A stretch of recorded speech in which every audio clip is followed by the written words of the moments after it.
Hi everyone, I'm Miles, producer of Conqueror's Blade 3 Kingdoms. Since our first teaser, many of you have been asking the same question: why does the new 3 Kingdoms world need its own standalone client? In this video, I will walk you through exactly why. We've built a realistic 3 Kingdoms world with over 60 cities alongside a massive visual overhaul. But it's not just about the visuals. The 3 Kingdoms era was all about warlords colliding in one massive, chaotic war. Our old multi-channel system split players up. It just didn't fit that vision. So we removed it.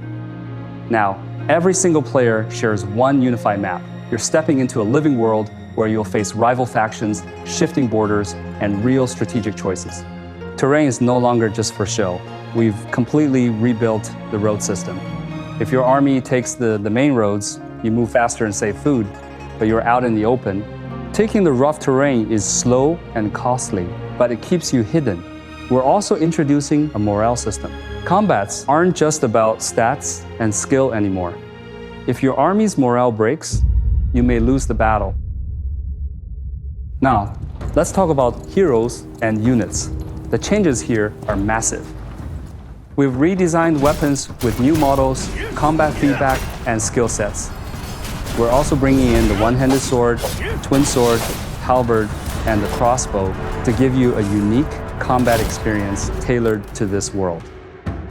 For your armies, dozens of legendary units are joining the roster, like the Tiger and Leopard cavalry.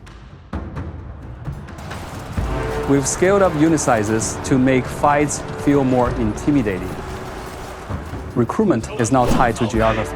You have to go to the Northwest region to recruit the Northwest Heavy Cavalry. Combined with authentic voice lines, your units feel like living armies. Next up is faction war. The real charm of the 3 Kingdoms is the politics, the dynamic shifts between allies and enemies.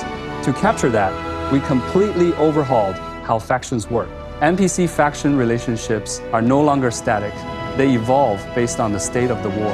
Every alliance you make or city you attack can shift the balance of power on the server. Resources and the economy are now the backbone of the game. Every war you wage, unit you recruit, or siege engine you build relies on resources flowing across the world. This means players who prefer logistics and crafting are now absolutely essential to winning a war. We've added a stronghold construction system.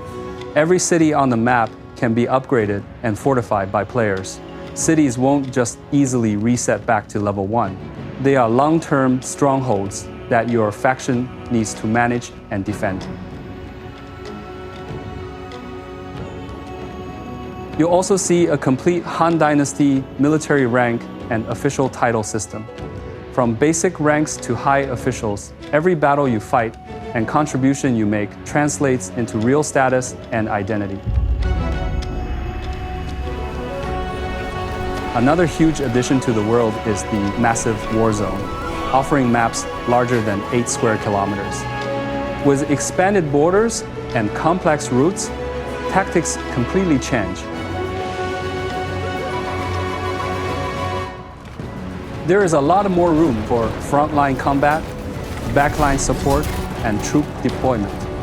Terrain, logistics, morale, and tactics will decide the battle. By the time we built everything, this world had the sheer volume of a brand new game. And that is why it requires a standalone client to run properly. This DLC marks a massive new chapter for Conqueror's Blade's 7th anniversary.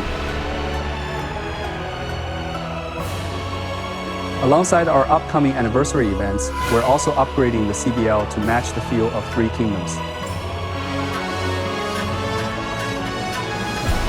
One last thing, we've hidden a lot of 3 Kingdoms Easter eggs out there in the world, crafted with a lot of love for the history. You'll find plenty to explore. Thanks for watching, I'm Miles. Let's look forward to the next 7 years of Conqueror's Blade.